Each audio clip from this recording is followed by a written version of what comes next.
Story is the organizing principle of reality. The world that we live in is made of atoms, protons, neutrons, and electrons, but it is with story that we give them their shape and their meaning. Story is the primary tool of self-awareness, and as such, the basis of our humanity. From the creation myths that form the foundation of every civilization, to the rich mythologies that define our culture, story sits at the very heart of what it means to be human. Good morning. Today I'm going to be talking to you about the evolution of storytelling from Aristotle to artificial intelligence. 2,500 years ago, the ancient Greek philosopher Aristotle added structure to what had previously been a purely intuitive and primal form of self-expression. In his short treatise entitled Aristotle's Poetics, he outlined the principles upon which dramatic storytelling would be based. Today, thousands of years later, novelists, playwrights, screenwriters, and even game designers still turn to Aristotle's for the fundamentals of narrative structure.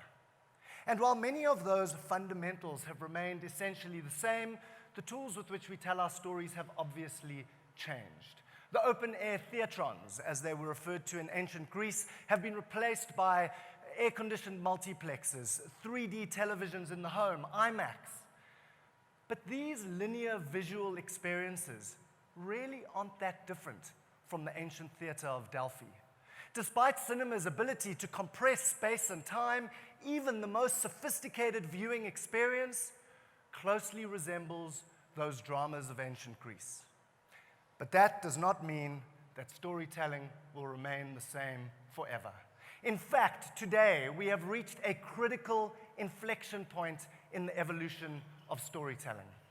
Disruptive technologies like the internet, virtual reality, and artificial intelligence, technologies that we've really only been experimenting with for the past 20 years, will change the shape of narrative forever. Think of this trajectory for a moment. Back in the 80s, personal computers added a level of interactivity to storytelling, and suddenly multi-threaded narratives became possible. Then in the 90s, the internet added the potential for global connectivity to any canvas, and suddenly massive multiplayer participation was born.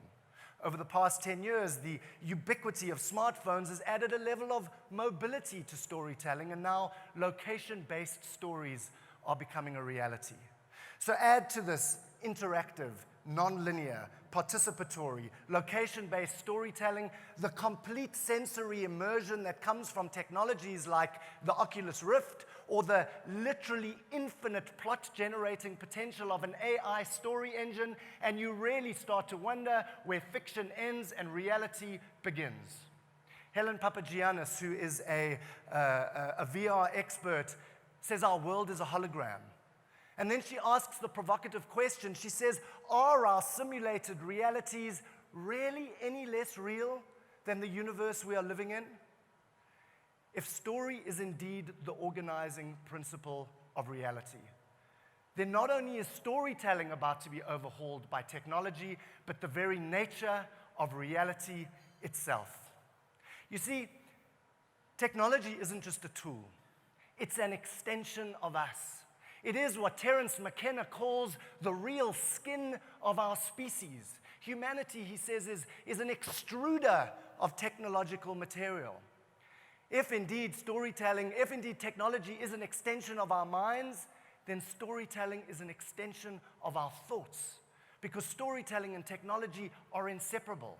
Laurie Anderson once described technology as the campfire around which we tell our stories. In truth, without technology, stories can't be told. But without story, technology has no meaning. And not only are they inseparable from one another, they are inseparable from us.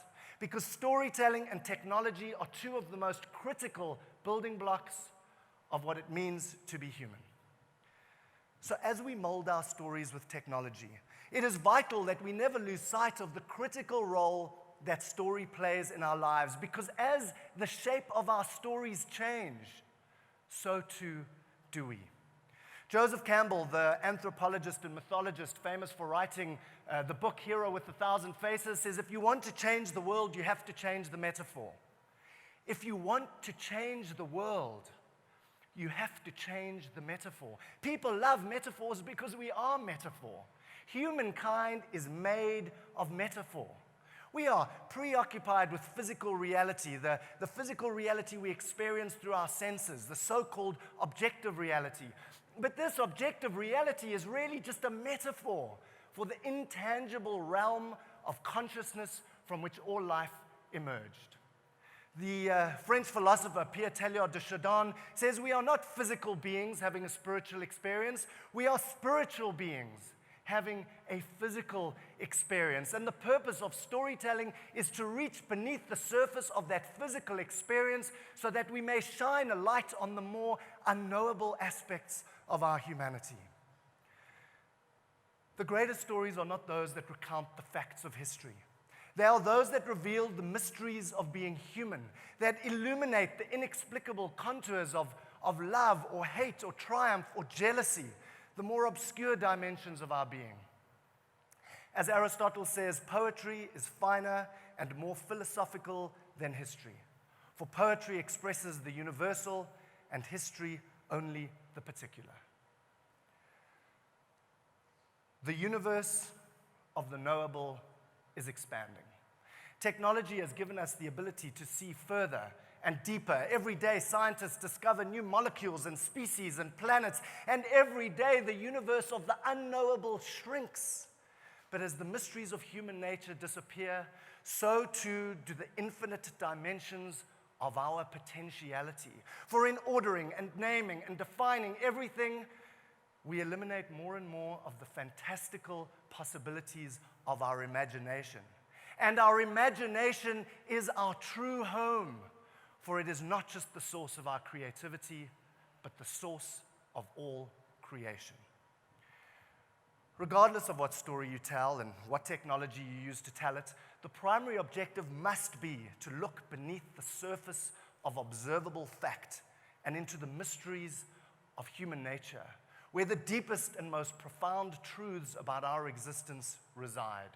The aim of art, says Aristotle, is not to represent the outward appearance of things, but their inward significance. And herein lies the biggest potential risk in these new technologies.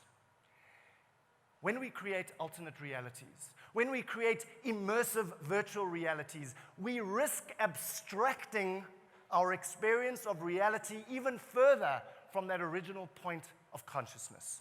Storytelling has always had the ability to reach beyond the physical, into the Jungian shadow world of the subconscious, to explain the unexplainable. So as we move towards increasing levels of technological mediation, we need to ensure that our storytelling still reaches into the core of what it means to be human, rather than creating barriers that distance us and disconnect us from who and what we really are.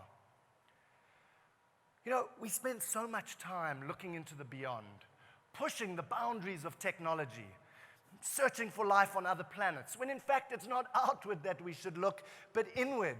Because the truth of what it means to be human doesn't exist in outer space or in ever-increasing realms of technological development, but on the inside, closer to that originating point of consciousness. So as we hurtle headlong into the technological minefields of our future, we must use story to journey deeper into the heart of who we are. Because we are not just the makers of our stories. We are made by our stories. And in telling our stories, we bring ourselves into being. So whether you follow the principles of Aristotle's Poetics or you're eager to test the boundaries of artificial intelligence, whether you're a marketer or a politician or a preacher or a poet, remember that the stories you tell create the world around you. The stories you tell create the world around you. Thank you very much and enjoy the show.